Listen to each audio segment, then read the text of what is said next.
You're listening to The New Paris. I'm your host, Lindsay Tremuta. Almost 2 years ago, I met today's guest on an Art Deco journalist jaunt around Greater Paris and have followed her work ever since. Maïa Morgensztern is a French art historian and culture journalist living in London, but returns to Paris monthly, usually for an exhibition. Given how much has changed in the art world in the last year, I wanted to get her take on Paris versus London, the historical contexts of both cities and their approaches to culture, and the impact of Brexit on the art world. We'll talk about government and private funding in the arts, access to cultural institutions, and the class divides that influence who engages with art. You'll also hear where she likes to go every time she's in town. Maïa, welcome to the show. Hi, Lindsay. I'm very excited to be on the show.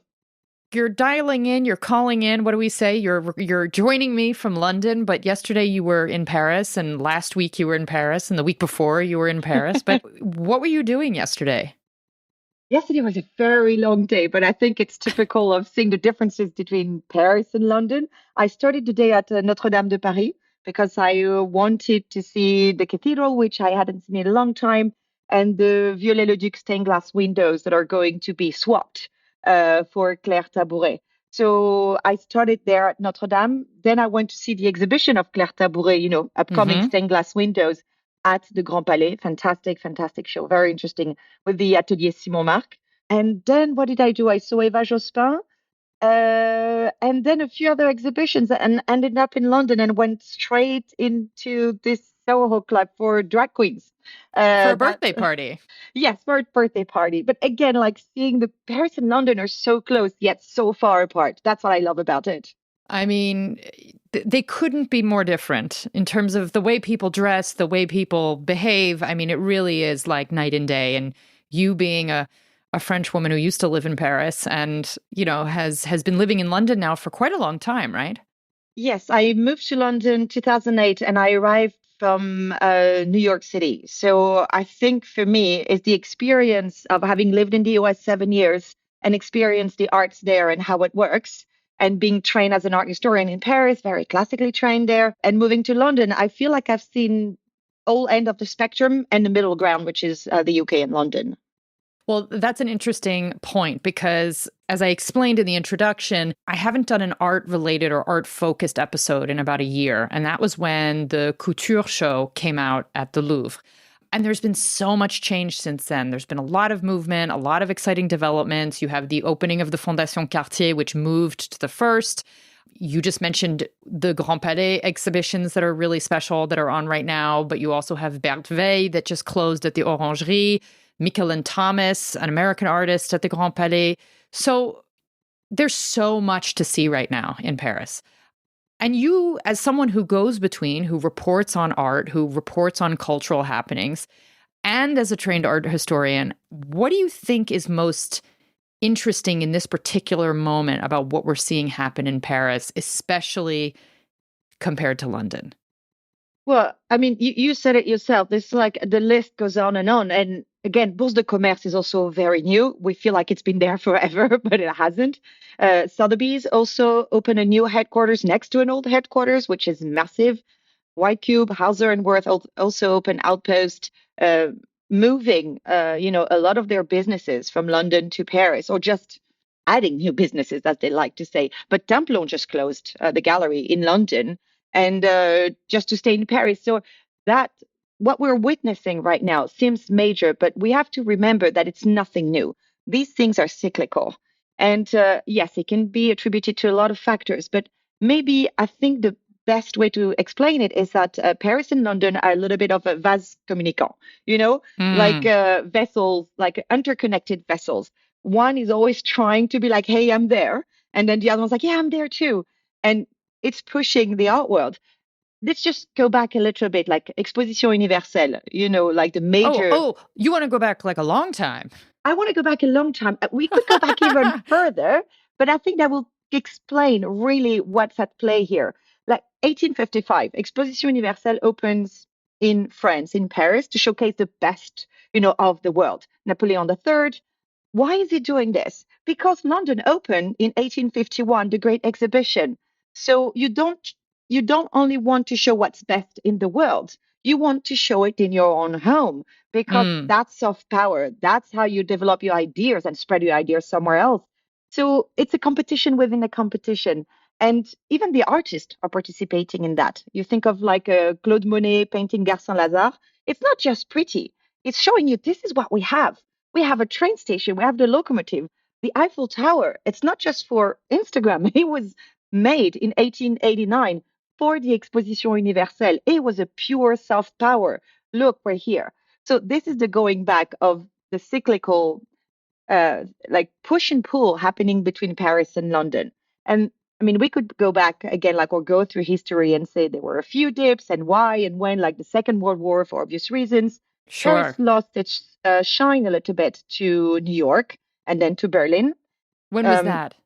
so we're looking at the after the end of the Second World War. You know, like a lot of people were either killed, sent to war, sent to the front, had to hide or run away. And all of a sudden, America, great victors of that war, are offering a new way of life, a new way of seeing. And you have the abstract expressionists that are on the rise, which is vibrant and exciting.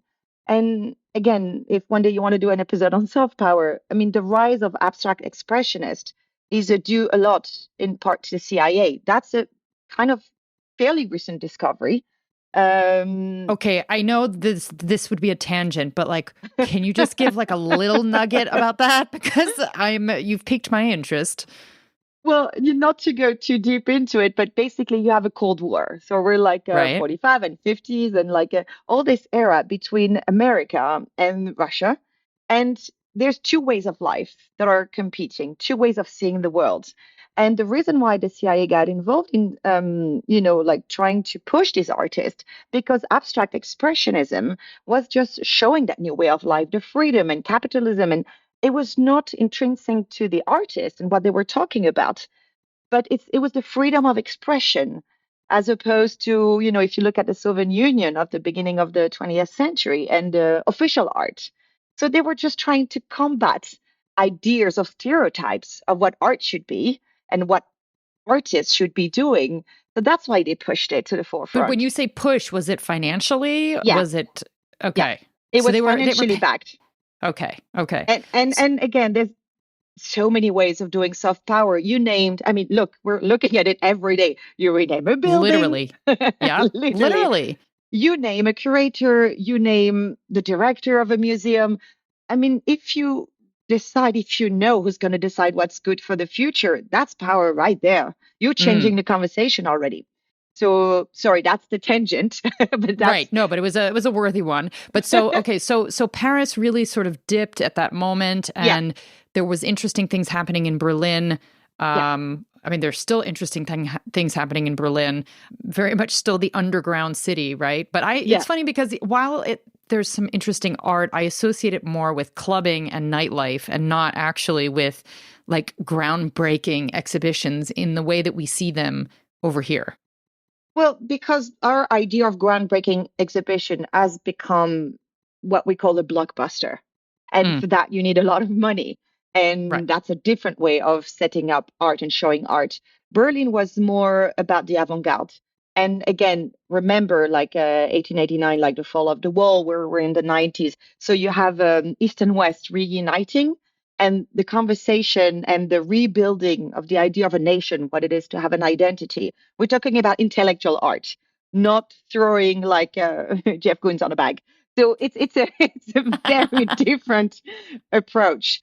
So we're talking, what is a successful exhibition, basically? Trying to answer your question. Is it one that Yeah. has many people, a famous artist, or that's going to be intellectually challenging and we'll find out it was so important, but like 50 years later when everybody's dead?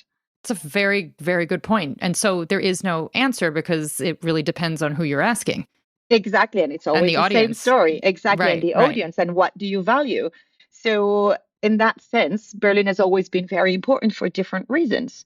And again, Paris and Berlin were collaborating a lot, and London as well. I mean, it's always the same. The rivalries for a good reason at the end of the day. It's just artists go where the conversation is going to be the most interesting.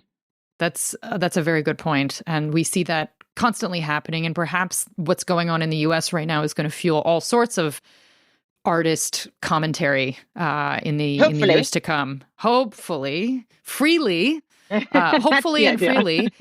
So, okay, if we jump ahead, though, Paris has gotten a new opportunity in recent years because of Brexit. I mean, I would say that, I had done this story, and I know you report on the arts a lot, that you can look at the data in terms of galleries opening. You mentioned Templon closing in London and staying here. We've had other galleries that choose to open here. And that's really because of the cost of, moving art and the UK deciding to be on its own.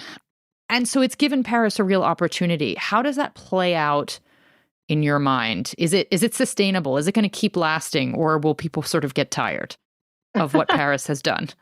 Well, no, again, it's cyclical. And again, I think Paris was shining for so many years and centuries, and we're so proud of it. London, think of the YBAs in the 90s. It was bright and new, and Tracy Emin and Damien Hirst and putting like a cow in formaldehyde. Oh, cool. Like it was all this like bright new vision that we thought Paris was a little bit tired. And you had this kind of like riffraff in England that were, going for make Britain great again in that sense. So London had its time then when Saatchi was pushing these artists again, financially backing them up. A guy in advertising pushing the riffraff is kind of also a fun way to look at it.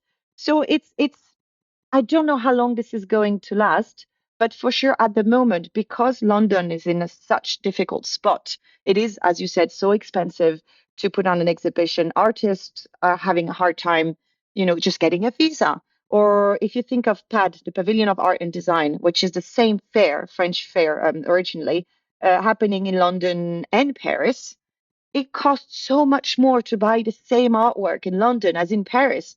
Well, guess where you're going to buy it? Especially if you're a European collector, it doesn't make any sense to buy it in London. Art Basel, where is that? Where did they go? Not London. They went to Paris, kicked out FIAC, bye bye. And then now it's like since 2022, massive opportunity. So there's a big influx of money, creative minds going to Paris. Is that sustainable? I don't know. But London and England has definitely isolated itself. So that's going to help a lot on the other side of the channel. And what do you see in terms of how Paris has consolidated maybe some of its artistic power? The Fondation Cartier moving to the center of the city after being in the 14th arrondissement for so long, since the 90s, right? Yeah. It's a much bigger structure. It's a block from the Louvre. It's close to the Palais Royal. It's close to, it's technically not far from the Musée d'Orsay. It's really in the center of cultural power in the city. And of course, there's a private foundation that's behind it, right? The brand Cartier, it's not for nothing that it's called that. How does that fit into all of this? How does that opening change or illustrate what's happening in the city artistically? I think what it's mostly illustrating is in a change in a way culture is viewed and consumed in France. And mostly, again, I'm sorry, I like to go back in history because it's fun. But, art was originally the problem of the government, the kings first, like Francois Ier, Louis XIV. Again, we're going back to soft power. Look what we can do. Look how amazing it is. And it was subsidized by the government at play. And for as long as I can remember, when we chop people's head off, the kings, which people didn't do in England. Yes. In France, off with their heads. The royal palace that was there was called the Musée Central des Arts. We're in 1793. That's the ancestor of the Louvre. So we took what was royalty and decided, no, that would be for the people. So in France, it was always the government's task, or it was seen as the government's task to give the people art and culture, which in America is not the same. And London is like, well, they still have their heads and their crowns on, so it's a different system. But I think that's why, like, what's at play is who is responsible for giving people the culture. And in France, the major shift comes from funding, like cut fundings. The government cannot afford to subsidize the art forever. There's no money. We know that. We love to live on credit, and out of pockets. That's what we do. But we don't have credit cards, at least. We don't. No, we don't, because Not that's like again in the like US. it's too capitalist. Like it's, I think, for French system. But again, the French people consider it's a government's problem to provide the arts. But as money is running out, then we're looking to the American way of doing it, bring the private money. Cartier, the brand, is at arm's length with the Cartier Fondation, even though it was started the same way. But it's private money behind it. So that's why that shift is happening right now. It's because the bank is empty. The French government does Right. not have the money. So people need to find alternative ways. And it's not Uh, enough to raise ticket prices, right? Like the Louvre is doing it now again, yeah, but it's not sufficient. no, because look, the windows are bright open. Help yourself. Because there's not even enough money for security. I went to Paris. I wanted to see the last day for the show for Jacques Louis David, and Hmm. I showed up so proud of myself for not missing that show.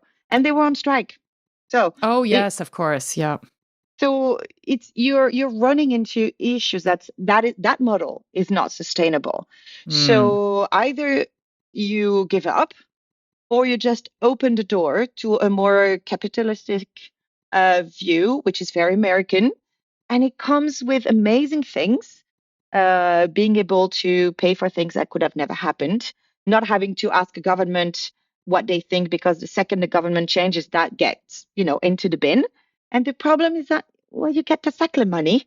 It's amazing what the Sackler that's have done is right. huge in the States, but it was a little bit bloody, that money.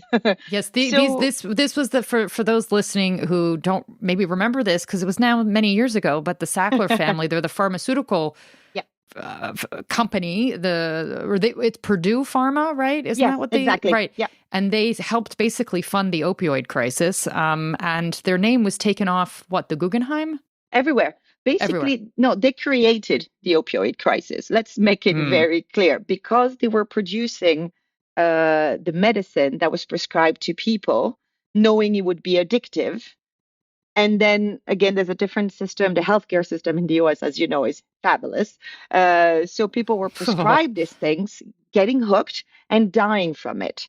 But the pharmaceutical companies were making huge amount of money because they were addicted. yeah. So they kind of created the problem instead of curing it. And all that money was also, I believe, for some people, genuinely given towards the arts to create open storage. The Smithsonian had one. When I was at the Smithsonian many years ago, and you could see people work on masterpieces in front of your eyes. The public had Mm, access to things they could have never seen, and funding research. And I mean, it was amazing. But the problem, again, is that you get money and you don't get to ask. At the time, you didn't get to ask what that money was for and right. where it came from. Sorry. So France is going to be a little bit more careful, but it's the same with BP in London. I don't know if you remember the Turbine I Hall. no. So Turbine Hall in at the Tate was sponsored for many, many years by BP, the oil company. Hmm. So again, I don't want to be a judge here. It's a long, long debate. But do you take the money and then artists can create and they can survive and they make something meaningful?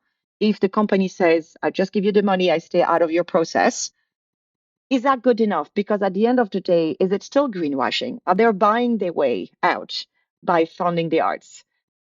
BP's name got removed after too many oil spills and then, Yeah. ruining the planet. So it's a debate. I'm not a judge. I don't know enough about everything to tell you it's completely right, completely wrong. Right. But it's you have some really, really bad on one side and some really, really good on the other side. And France knows that and still has to open its doors to private funding because it's not all evil. It has a purpose. But it is also a big tax credit for the LVMHs and Pinots and, well, I should say Bernard Arnault, but the LVMH Foundation essentially is the conglomerate that's involved, not just him personally. So it's also a way for them to lower their taxes, no? Of course, it's a way to lower tax, but there's two different things here. I have a problem with tax evasion and being very, very rich. Oh, that's good. No, Yes, but me no. too. Well, not everybody does, obviously. But the line is when you're so rich that you can afford not to pay anything and contribute to the community, that should just go to jail and be punished and no discussion. And tax evasion is punished by law, but probably it's too easy to go around when you're Mm. that wealthy. On the other hand, I know, and maybe I'm not very French. What is wrong with making money? If you've earned it, This is why you left France, right here. This thinking, I know. if I was super rich being a journalist, we would both know. But No, I know this is true. But no, you bring up an excellent point. I mean, obviously, the French have a genetic suspicion yes. toward wealth. But it's not so much that there's a problem with those people being wealthy and having done well for themselves and then contributing by giving back. It's more that I guess it's that question that we also can't answer is it a genuine appreciation for the arts, or is it merely just a way to sort of clean up their image? I'm going to say something horrible. Who Oh, cares? oh, Who cares? okay. Like basically, I've done a lot of charity work for many, many years. I sit on a board of some charities, and I'm really excited to do it. And I used to feel uncomfortable that people, for example, would not know where the country, like Rwanda, like building schools in Rwanda, they can't place it on the map. And because they're famous people and they're established and they're superstars coming to the gala. And I felt, oh, this is wrong. And I was like, at the end of the day, who cares? If they're here using some of them, celebrity to bring people to the cause, and I know where that money goes, and it really makes a difference that would not have happened otherwise, I'll take that. And Hmm. not everything is perfect. The Care Bear world doesn't exist. You draw the line wherever you can. But I think I'm okay. I don't think in the Pinot Arnaud, it's not just tax money. I mean, they have fantastic collections. I think they care. Of course, there's a line with the tax credit and what you get back from it. But I think, yes, do it. There's no reason why you just should be very wealthy and an angel. I mean, does it mean that everybody who's poor or mildly wealthy is donating all their money to charity? I don't think so. So I Hmm. would not point a finger at those who are doing it Hmm. unless, in my moral, whatever compass, I think they're crossing a line by not contributing to the community enough in proportion to what they're getting for it. It's a fine balance. But I'm totally okay with um, brands supporting project as long as the project is not a branded like a public communique that has no Right. value. At the end Right. of the day, is the show good? Right. Is it if it's terrible, point a finger as much as you want. Hmm. But if it created something you would not have gotten otherwise, um, we need the money. It's not going to Right. grow on trees. It needs to come from somewhere. I don't want the arts to die. Yeah. No, absolutely not. No, I'm posing this question as a sort of as an instigator, as a devil's advocate. I'm not suggesting that there are really any other alternatives, right? Like, and that's how the system, as you said, works in the U.S. What about in London, where the arts have seemed more affordable? I guess when we're talking about the cost of going to see museums, there are some museums in Paris that are still free. The Carnavalet being the City of Paris Museum, and then the exhibitions have a ticket cost. The temporary exhibitions, and there are various price discounts for various categories at different museums. But I get the sense that it's cheaper to go to the museum in London. Is that true? It's completely true. And it's interestingly, actually, the museums are free here in London. So unless you're going to see a temporary exhibition, going to the V&A is completely free. Going to the British Museum, book in advance now because too many people, blah, blah, completely Mm-hmm. free. The Science Museum, so it doesn't have to be like high arts. Some of these museums have a ticket price, like Tate is not free, for example. But you can access art every day. You can go to the National Gallery every day and stay there and only look at one paintings for 5 hours or for 5 minutes. It's the same price. It's free. Temporary exhibitions cannot do that because you have the loans and I mean you have to pay the people that worked on Of it. course. But it is subsidized, and actually in England it's subsidized by the lottery, which is fun. What do you mean? Like lottery tickets. Yeah. So the lottery funds started by people are gonna want to be billionaires or millionaires. So those tickets, this is how the money, it's called the lottery fund in England. And part of the money made from people not winning the lottery was put directly into the arts. And usually when you see those little cross fingers, like wishing they're going to become very rich, that's the logo. You'll see that on exhibitions. Next time you go to Oh, London, interesting. look at it and it says lottery fund. That's where the money. So it's going back into the pot, which makes it possible for exhibitions to not exhibitions, sorry, museum collections to be free. I mean, can you imagine going to the V&A every day and just deciding just to look at things, no pressure to learn because you paid Yeah. 15 euros or 15 pounds your entrance. It's it's it's a pretty amazing thing that I hope it's going to stay that way, even though again the arts are struggling here too. But Mm. yeah, museums are free in London, so it's they're trying to strike the balance, I guess, between the French and the American system. Not intentionally, that's just like how I see it because I Sure, know sure, three sure. systems, and it's everybody's struggling. There's no money anywhere. So, but what's interesting about this is that it definitely means that, for young people to access the arts, it's perhaps a lower barrier to entry Yeah. given how free it is. Now, here, I always see groups of school students and little kids and high schoolers. And obviously, there's like a package deal that schools can get. So I'm not saying that they're all paying, full price as students to go to the museum in Paris. But it does seem like, at least in terms of, and maybe it's a class issue if students are coming from, the greater Paris, and that is not the world that they navigate in, that there might be an emotional barrier to entry or a psychological barrier to entry with the arts. Do you find that that is true in London?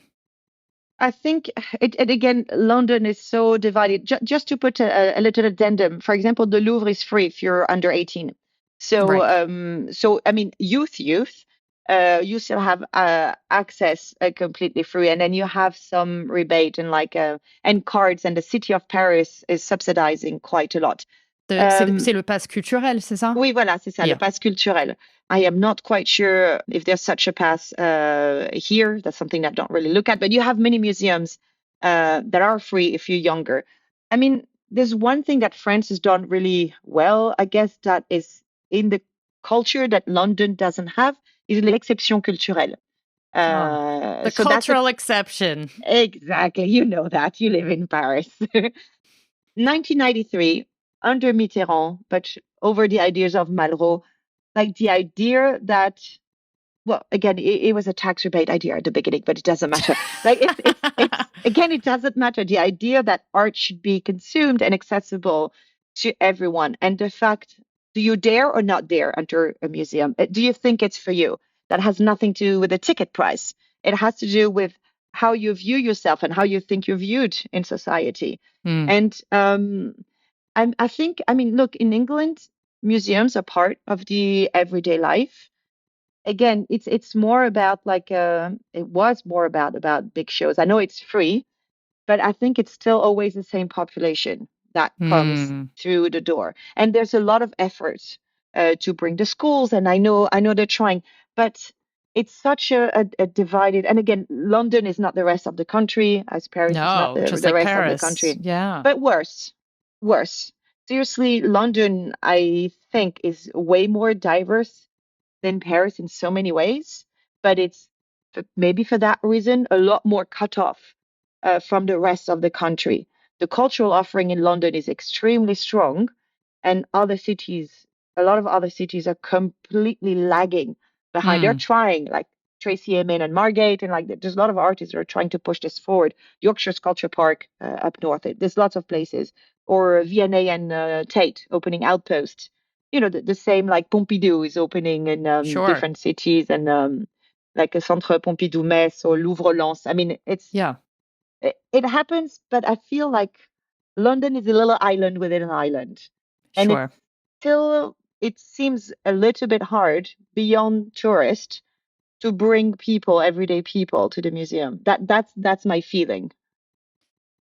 Well, and I would think that, class has something to do with that. The class issues in London or in England writ large are so much more prominent than the issues we talk about in France. In any case, class definitely plays a role, but you have this almost like a caste system in But England. guess what?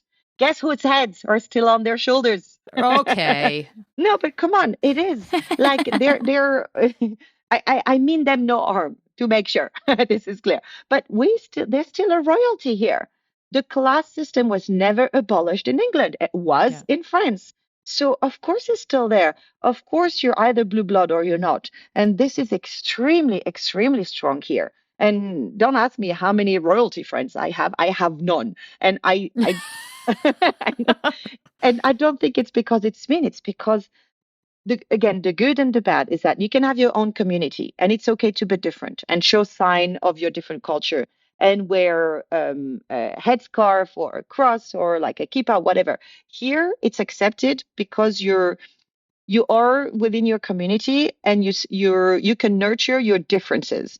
France took a different approach: Yep. liberté, égalité, fraternité, everybody the same, everybody like at the same level, which means you have to little bit erase exterior signs of you being different if you are different. Yeah. So again, we're going back to the French Revolution. It was a revolution. The name comes for a reason. Yeah, it's for a reason. England didn't do that. So the caste system is still very strong, which means the differences between people who have access to culture or refined things or your place in society is extremely marked. Like it's your accent. Your accent can tell me where you went to school. Of course. Yeah, it really is wild. So as much as you were talking about, I mean, we've just come full circle. In the beginning, you were talking about how we're so close. The countries are so close, and yet they couldn't be more different. And this is another example. Yes, and the fact that there's like a sea in between is very like the image is very, very clear. The borders. It is an island, and it protected itself for good and for bad. And I think access to culture. Yeah, we're going back to circle, which is my favorite question. Is that what should be preserved as the art of the now, which means the commentary of today's society, because that's, I think, the artists what they're doing, commenting and pointing the finger or just creating. And who has the right to decide what value it has and what's valuable and what's not? Right. And I think that's the difference. When you start asking these questions, you have to look at politics and what's at play and where the money comes from, or are you allowed to be a dissident? Do you die for being a dissident or not? And well, England and France are both very good. Those are democracies. You don't die for saying you disagree. Let's hope that continues. System. I think again, like we can be as negative as we want, but when I hear people say, "Oh, I hate France, it's this and that," or England, yes, you should fight. But remember, like you can never call a dictatorship or something that's not. If you can say that and you're still alive tomorrow, it probably isn't one. So I think we need to fight for what's right, but we need to remember we have so many privileges that should be enjoyed before we lose them all, I think. Well, and that's a good segue into the kinds of privileges I want every listener to be able to take advantage of. And that's some of the most interesting to you, the most interesting museums or galleries or exhibition spaces that you yourself find yourself drawn to every time you come to Paris, because you're here quite often. Yeah, I am here quite a lot. It's true. I mean, it's varying. It's interesting. I always check what's going on at the Grand Palais, just because since it's being reopened, completely refurbished, they have access to amazing exhibitions. And again, it's a government, museum, so they get loans from all different kinds of other RMN, Réunion des Musées Nationaux museums. I always look at it. It's a bit like flat to say that, but the Louvre, I go there maybe not for the temporary exhibitions, but just as a reminder that this is all there, and I can stroll through it and just have like a nice look around. It's funny, I haven't found it used to be Palais de Tokyo many, many years ago. And maybe, I don't know, in recent years, I've gone there less. I wish I could give you one exact answer. Bourse de Commerce.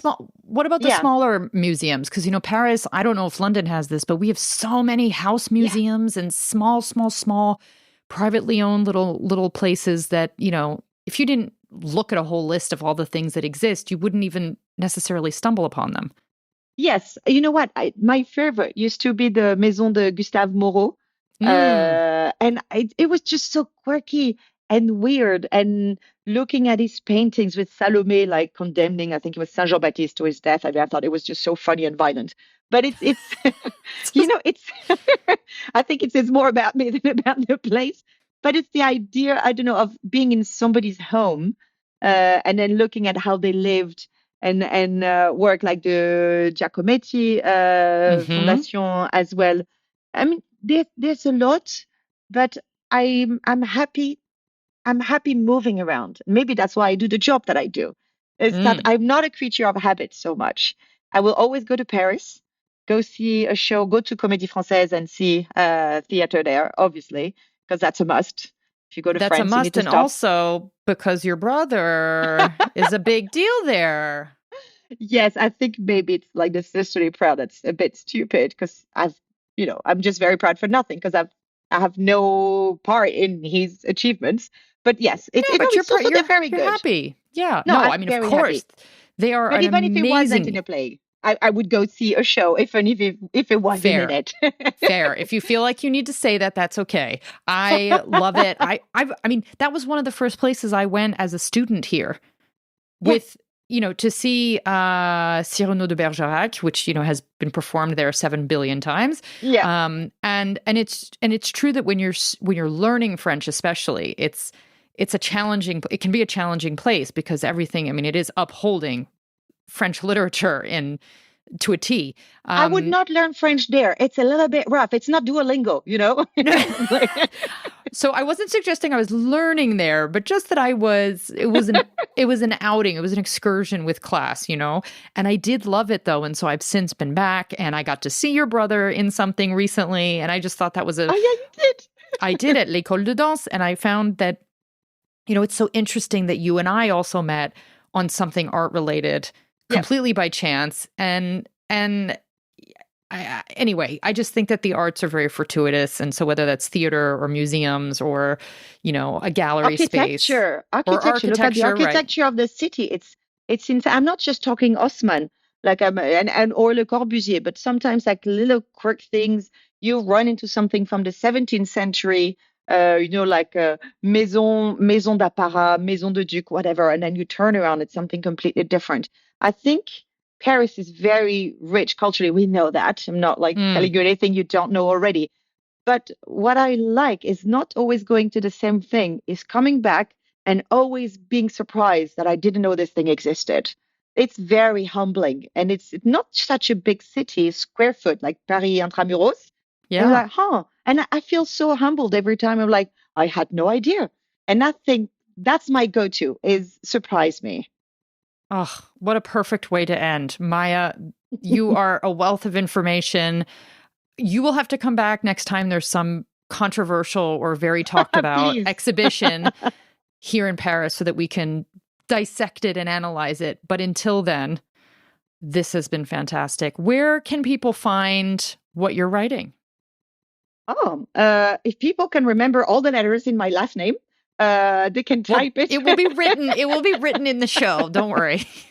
No, basically, I mean, I write. So I write for a lot of different publications, French ones. I'll start with that because I'm very happy to collaborate with them. I'm the arts correspondent for The Good Life, and I Mm-hmm. think the name is all you need to know. It's about the things that makes us happy, and it's lifestyle, and it's rather luxury lifestyle, but it can be aspirational as much as consumer driven. It's you decide. Or Idiot, which is like Mm-hmm. like a deco magazine. EasyJet, I also do the art section for them.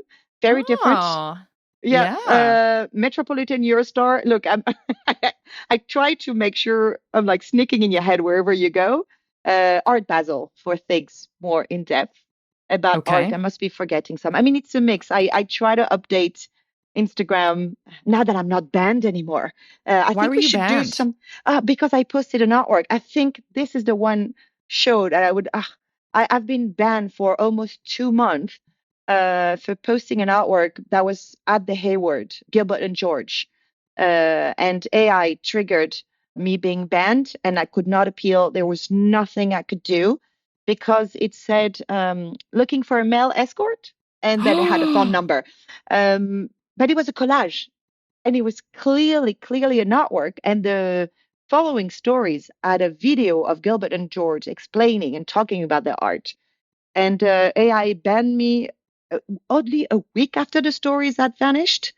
Weird. And yeah, but I was labeled as a sex trafficker. A lawyer looked into it and said, I cannot do anything for you because you're labeled as a trafficker and somebody who's offering services for money.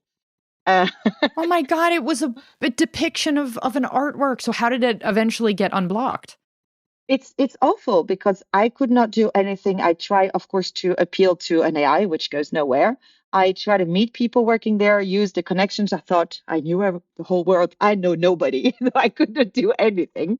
And it ended up very luckily with an art collector who actually has an amazing collection. It used to be the Zabludovic collection in London. They closed down, but they still have a collection and they loan a lot of artwork. And I talked about it, and I said, look, I know you have an art collection. You must have run into this. And then he said, leave it with me. And he said, that's not right. 24 hours later, it was my account was like miraculously back on. So I'm sure it's because they had ins that I didn't have.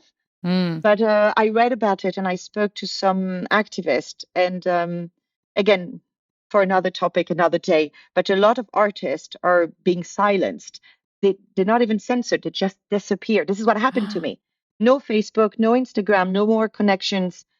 And from one day to the next, I just disappeared. I no longer, like erased from, the pictures of the Russian era. I was erased from the photo. Like, that's it. I never existed. It was very shocking, not because people missed my stupid post about like what I had for dinner, but the idea of disappearing so quickly without a trace, without any noise, was extremely scary. I mean, that gives me chills. And given what's happening now and who controls these platforms and who they're in cahoots with, it doesn't bode well. And that's why it happened. That's exactly why it happened. There was a crackdown on trafficking, but I still receive messages from people that want to sell me something, obviously. And those don't get banned. But posting an artwork or an artist having an opinion disappears without leaving a trace. Well, this conversation took a big turn, but I hope it leaves people. No, I think it leaves people with a warning. What can they do to prevent that? Who knows? You shouldn't just get walked on and not share things. But it is a timely. It is a scary warning. It is a warning. And so, to end on a positive note, let's go back to that idea of surprise. Everyone should keep coming back to Paris to feel surprised and to check out some other gallery or exhibition space that they may not have seen before. Maïa, I will link to all of your publications and where people can find you. And otherwise, they will just need to go to London and maybe they'll find you at the museum. Probably hanging at the museum. Right. High chances, yes. Thank you so much, Lindsay. Thank you, Maïa. That's the show for today. If you're listening on Spotify, be sure to check out the poll related to this episode by scrolling down in your app. There are more exciting conversations to come this season, so I hope you'll subscribe or share the show with a friend if you've been enjoying what you've heard so far. As always, you can find more from me at lindsaytrimuta.com and at the New Paris Dispatch on Substack. À très bientôt.